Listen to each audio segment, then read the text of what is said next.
Haldo! Welcome back, everybody! I got a new microphone! Yeah! Now, I'm sure a lot of you were expecting a review of Super Mario Galaxy this week. However, Super Mario Maker has been out for a while now, and some of you are pretty anxious to hear what I have to say about it. Yeah, you don't care about me, you care about how my opinions stand up to yours, don't you? Don't you? Well, anyway, I figured the time was right, so I decided to take a little detour from the Mario Marathon and give you a review of Super Mario Maker for the Wii U. And as for the Galaxy video, I do have most of the game recorded by the time I get around to uploading this video, so I can at least tell you that. But without further me talking, let's go. That's right, people, we're jumping back into the 2D universe with a game that I've been greatly anticipating ever since it was first revealed at E3 2014. A level creation tool with graphical styles from different Mario games? Yes, please! I followed progress on the game quite closely, and when they used it for the final round of this year's Nintendo World Championships, I was completely and utterly sold. I seriously could not wait to get my hands on this game. The feeling of creating my own fun houses of mayhem using some of my favorite Mario games as a palette was awesome. But now that I've finally tried it out for myself, was it worth the wait? And as a celebration of the Super Mario series' last 3 decades, how big of a celebration is it? Like always, I'm here to give you the details. Super Mario Maker is the most recent game I've reviewed so far, having been released on September 11th. Oh dear. Yeah, as an American, I can't help but feel a little bit uncomfortable when having to even mention this date. But thankfully, Nintendo have assured us that the game has nothing to do with the events that occurred in 2001. In fact, Nintendo has gone on record in saying that the reason why they chose to release the game on this date is because it was the closest Friday to September 13th, which marks the 30th anniversary of Super Mario Bros.' Japanese release date. But this just raises the question, why didn't they just release it on September 13th? Whatever, let's just get into the game. Now, for the first time in making these videos, I don't think I even have to talk about the story. Like, at all, because Super Mario Maker doesn't even have a story. Well, good. That means I don't have to waste time analyzing it. I mean, the closest thing we get to another Mario Rescues the Princess scenario is only with a few game modes that I'll talk about later.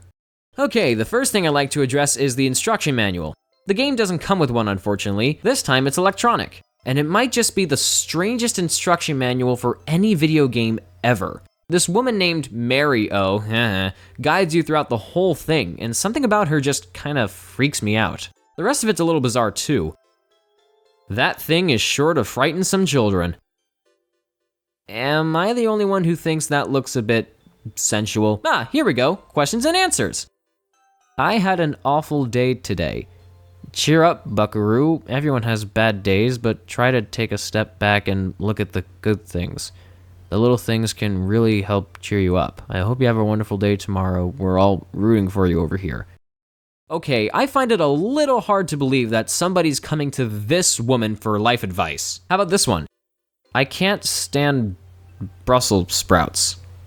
Does that have anything to do with this game? Is it even a question?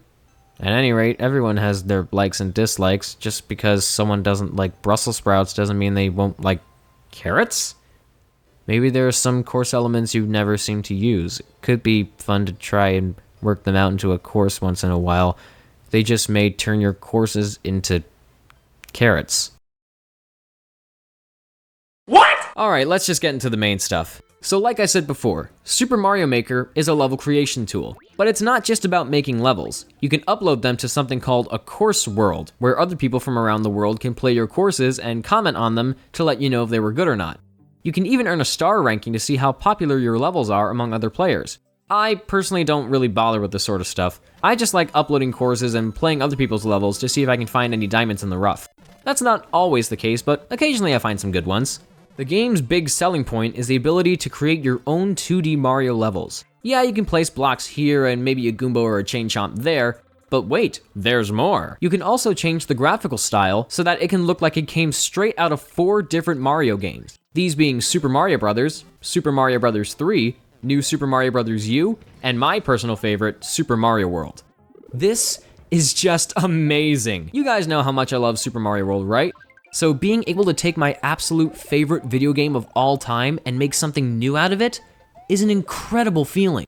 Though part of me wishes there were more graphical styles to mess around with, like the Mario Land games, or the original New Super Mario Bros. Or even Mario 2, I don't know, I'm sure they can make it work.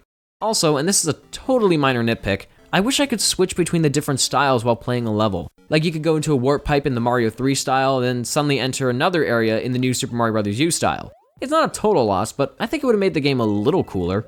Not only can you switch between different game styles, but you can also switch between different course styles. There's quite an amount of them, ranging from the standard overworld to the underground, to the ghost house, castle, airship, what have you. With Mario's 1, 3, and world, new music and course layouts had to be created to match up with these themes, because Mario 1 and Mario 3 didn't have ghost houses, and Mario World didn't have airships. As for the new music, it's good. I think Koji Kondo returned to compose it, and if he did, then that's awesome. I really like the Mario 3 ghost house theme in particular. Every game style has the power-ups and assets you all remember. I'm really happy to see the Cape Feather from Super Mario World finally come back, and thankfully the Cape Feather along with the Super Leaf work just as well as it did in Mario World and Mario 3 respectively. Though it's a bit weird seeing the Propeller Mushroom as the flying power-up for new Super Mario Bros. U instead of the Super Acorn.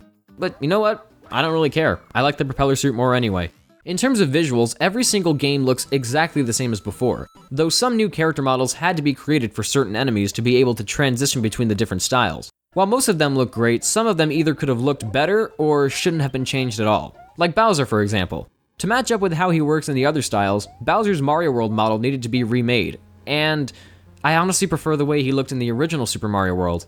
Not because I'm biased, it just doesn't look appealing to me. It's like looking at Bowser's model in Mario 64, it just doesn't feel right. Lastly, and this is just another minor nitpick, a lot of background details have been added to the older game styles, and they really bother me. Do I really need to see the skeleton of some nameless creature in the Mario 1 underground levels? Or how about the Bowser statues in the Mario 1 castle theme?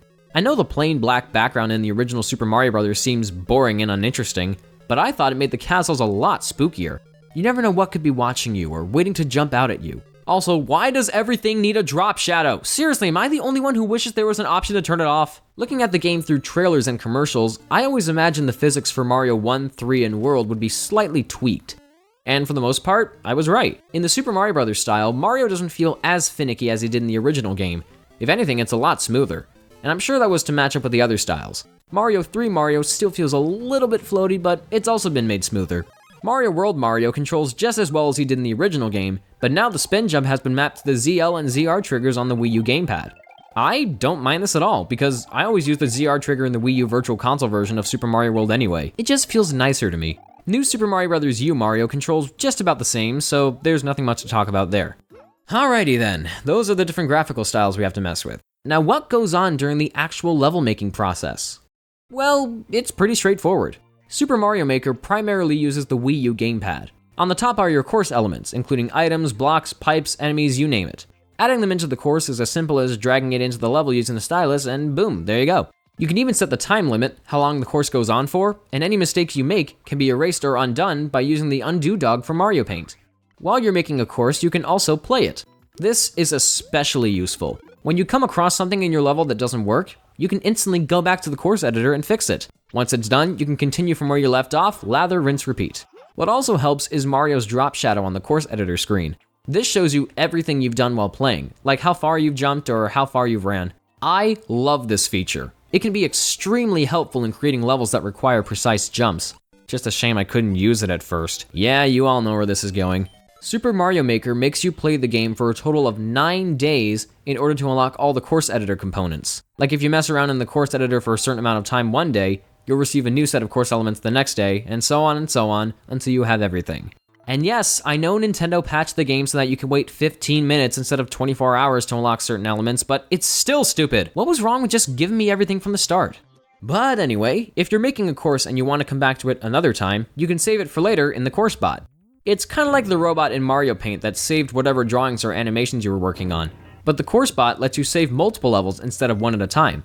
The course bot even lets you save other people's levels that you might have downloaded from the course world, as well as courses that you play through via the 10 Mario Challenge. The 10 Mario Challenge has you go through 8 randomly generated levels, and your goal is to beat them all using only 10 lives and rescue Princess Peach at the very end. By the way, how pathetic do you have to be to get kidnapped by Goombas? Peach, even you know better. I really like this mode. It can introduce players to the kind of levels that are possible to create in the course editor, and every course you play in this mode is saved into the course bot under sample courses, so that you could take inspiration from whatever levels you enjoyed playing the most. Also, the map music is a remix of Donut Plains from Super Mario World. There's no better way to give me a terrible case of nostalgia than that. By completing every single world in the 10 Mario Challenge, you can unlock all 4 levels that were featured in the final round of the Nintendo World Championships. This is awesome! These are some of the best designed and trickiest Mario levels I've ever played that didn't want to make me pull my hair out. Each level showcases the 4 different game templates, and they all have their own unique playstyles. The first level is about precise platforming, the second level is about survival, the third level is about puzzle solving, and the fourth level is about being quick on your feet. Of course, I've beaten them. I had a little trouble, but at least I did better than Cosmo did at the NWC. Nothing against you, Cosmo. You just need to brush up on your Mario stuff. There's another version of the 10 Mario Challenge called the 100 Mario Challenge. It's practically the same, except you have 16 levels to complete with over 100 lives. Sounds easy, right? Well, yes, but it's really not. The levels that are randomly generated are made by different players from around the world, and each level often plays far more differently than the previous, so you won't know how simple or brutal they can get. They don't just give you 100 lives for a reason, that's all I'm gonna say. What is even happening right now? If you come across levels that you don't particularly give enough of a Goomba's rump to complete, you can just skip them. There aren't any limits to how many times you can skip, which could easily be taken advantage of if you're one of those players who just wants to beat the easier levels. Thankfully, I am not one of those players, but there were several levels that I simply could not tolerate. Still, if you don't feel like spending hundreds of dollars on a small piece of plastic, the 100 Mario Challenge can be a decent way of unlocking all the amiibo costumes. Oh yeah, Super Mario Maker is also compatible with amiibo. Now, for the 3 of you who've somehow managed to avoid the craze, amiibo figures are Nintendo's way of cashing in on the popularity of Skylanders. Well, yeah, that's pretty much it. They're basically figurines of Nintendo characters that, when scanned into certain games, can often make something cool happen. Like you can use them as personal fighters in Super Smash Bros., or use them as game pieces for the Amiibo Party mode in Mario Party 10. In the case of Super Mario Maker, this is where the costume mushroom comes in. By scanning in certain amiibo figures, or just unlocking random costumes in the 10 Mario Challenge, the costume mushroom can turn Mario into whatever character you scan in. Like if you scan in a Captain Falcon amiibo, you can turn Mario into Captain Falcon. Personally, as cool as it sounds, I really don't like the amiibo support in this game. This is a game made to celebrate the 30th anniversary of Super Mario Bros. Having the option to make Mario become characters from other games, to me, pushes Mario out of the spotlight, and for an anniversary title, that's not a good thing. It's like if for Sonic's 25th anniversary, they made a whole game focused on him, and then suddenly Master Chief shows up and just starts shooting everything like... This game is celebrating Mario, and Mario should be the focus. That and the costumes don't really add anything, they're just skin swaps. The Luigi costume can't make you jump higher, the Link costume can't let you use a sword, and they're just nothing special. But I will admit, I did find something to enjoy with the Goomba costume. Hey guys, look, I'm the Lonely Goomba. I'm the Lonely Goomba. I can't really think of anything else to talk about, so I think now's a good time to wrap things up. So, overall, what's my verdict on Super Mario Maker? Well, not only do I think it's an incredible game, but I think it might just be the best Mario game to come out in decades. Super Mario Maker is the best example of a game that takes something iconic and manages to turn it into something new without relying too much on nostalgia. With a game like this, the replayability is literally endless. There are so many different possible levels to play and create that people could play this game for years and years, and it would still showcase inventive ideas and limitless passion.